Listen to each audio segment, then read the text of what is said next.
Hey guys, इस प्राचीन मंदिर की छत पर एक नजर डालें। यह क्या है?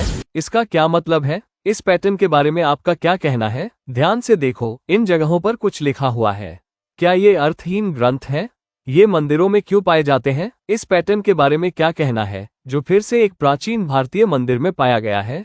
इसका क्या मतलब है? भारत के प्राचीन बिल्डर्स ने मंदिरों में ये अजीब पैटर्न्स क्यों बनाई? नास्तिक और विज्ञानवाद के भक्त कहेंगे, प्रवीण, हर चीज का कोई अर्थ नहीं होता, वो तो बस आर्ट है। ये बस एक मूर्तिकार की कल्पना है जो कई शताब्दियों पहले रहा था, जिसका कोई अर्थ नहीं था। नहीं, इस वीडियो में मैं आपको ये साबित करने जा रहा हूँ कि इन नक्काशी के गहरे अर्थ हैं और हमारे पूर्वज आपकी सोच से कहीं ज्यादा उन्नत थे। आइए इस नक्काशी को लें और गहराई से विश्लेषण करें। पहली नजर में ये बेतरतीब सिंबल्स और अक्षरों का एक समूह जैसा लगता है, लेकिन आइए इसे डिकोड करने की कोशिश करते हैं। सबसे पहले मैं आपकी सुविधा के लिए इसका अंग्रेजी में अनुवाद कर दूं और चित्र को और भी बेहतर बना दूं। मूलतः ये प्राचीन तमिल भाषा में लिखा गया है, लेकिन जब मैंने इसमें परिवर्तन किया तो अब आप इसे पढ़ सकते हैं। ये कहता है लघु और यह कहता है गुरु। क्या आप मुझे बता सकते हो कि इनका क्या मतलब है? इसमें लिखा है प्लूथम, काकपदम, विरामाम और द्रुथम। इन शब्दों का क्या अर्थ है? वे वास्तव में प्राचीन भारतीय संगीत में लय के अंग हैं। प्रत्येक पाठ को अंग कहा जाता है और 6 अंग होते हैं जो किसी भी प्रकार की लय बनाते हैं। और भीतरी घेरे में आप ये अजीब सिंबल्स देखते हैं। ये सिंबल्स इन भागों को दर्शाते हैं। इन्हें भीतरी सर्कल में प्रतीकों के रूप में तथा बाहरी सर्कल में शब्दों के रूप में दर्शाया गया है। उदाहरण के लिए, ये लघु का प्रतीक है और यह गुरु का प्रतीक है। जब भारतीय लोग पारंपरिक कर्नाटक संगीत गाते हैं तो आपने उन्हें अपना दाहिना हाथ अपनी गोद में हिलाते हुए देखा होगा। इस तरह से वे लय की गणना करते हैं ताकि वे धड़कनों को न चूकें। उदाहरण के लिए, अकेले टैप को विरामाम या अनुद्रुतम कहा जाता है, जिसे यहाँ सेमी सर्कल द्वारा दर्शाया गया है। टैप और मोड़ को ध्रुतम कहा जाता है, जिसे यहाँ फुल सर्कल द्वारा दर्शाया गया है। और टैप और अंगुलियों से गिनने को लघु कहा जाता है, जिसे यहाँ एक लाइन द्वारा दर्शाया गया है। प्राचीन कर्नाटक संगीत में लय को क्या कहा जाता है? तालम या ताल। आपने अब तक लय के भागों को देखा है। इसमें 6 भाग हैं, लेकिन तालम या लय को स्वयं 7 मुख्य कैटेगरीज में वर्गीकृत किया गया है, और ठीक यही आप अगले चक्र में देखते हैं। उदाहरण के लिए, यहाँ हम ध्रुव तालम, मठेर तालम आदि देख सकते हैं। ये सभी लय या ताल है। और अब मैं अंततः आपको इस नक्काशी का नाम बता सकता हूँ। प्राचीन संगीतकार इसे ताल चक्र कहते थे, जिसका अर्थ है लय का पहिया। प्राचीन काल में जो भी संगीतकार संगीत सीखना चाहता था, उसे इस ताल चक्र को पूरी तरह समझना पड़ता था।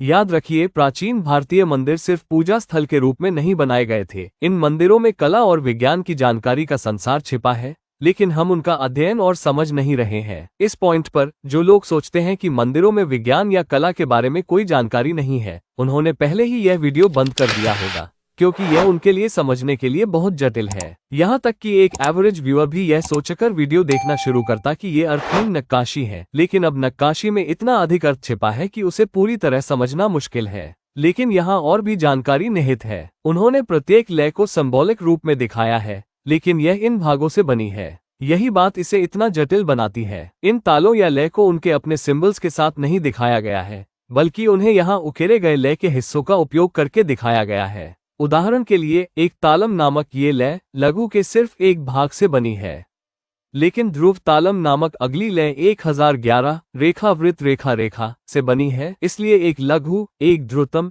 तथा एक लघु और एक लघु, और यहाँ अन्य 5 तालों या लय के प्रतीक हैं। बेशक ये पहले से ही बहुत जटिल है, लेकिन सबसे बाहरी वृत्त पर एक और रिंग है। अब इसका क्या मतलब है? अगर आप गिनती करें तो इसमें कुल 35 सेक्शन है। 7 × 6 = 42। ये 35 भी नहीं है, तो इन 35 खंडों का क्या मतलब है?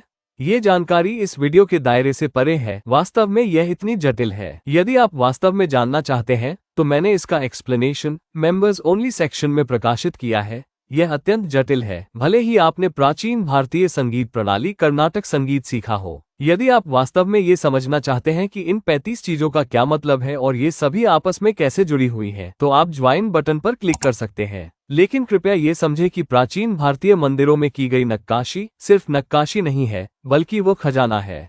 मेरे लिए ये जानकारी ही असली खजाना है। यह मंदिरों में पाया जाने वाला सोना या हीरे नहीं है। लोग उन चीजों को ले जा सकते हैं, लेकिन ये जानकारी ही असली प्राचीन खजाना है। इसीलिए हमारे पूर्वजों ने इसे पत्थर पर उकेरा था, ताकि यह हमेशा के लिए बनी रहे। यह नेल्लियप्पर मंदिर नामक एक प्राचीन मंदिर में पाया जाता है और मैंने इस मंदिर की केवल एक नक्काशी के बारे में बताया है और मैं एक वीडियो में इस एक नक्काशी के बारे में पूरी जानकारी नहीं दे पा रहा हूँ। और इस मंदिर में 1000 से अधिक नक्काशी है, तो कल्पना कीजिए कि इस मंदिर से सब कुछ समझने में कितना समय लगेगा। और भारत में हजारों प्राचीन मंदिर हैं, तो समझिए कि इन मंदिरों में कितना प्राचीन ज्ञान और बुद्धिमत्ता छिपी है। वे कला और विज्ञान की जानकारी से भरे हुए हैं। मुझे उम्मीद है कि आपको यह वीडियो पसंद आया होगा। मैं प्रवीण मोहन हूँ। वीडियो देखने के लिए बहुत बहुत धन्यवाद। सब्सक्राइब करना न भूलें और मैं जल्द ही आपसे बात करूंगा। बाय।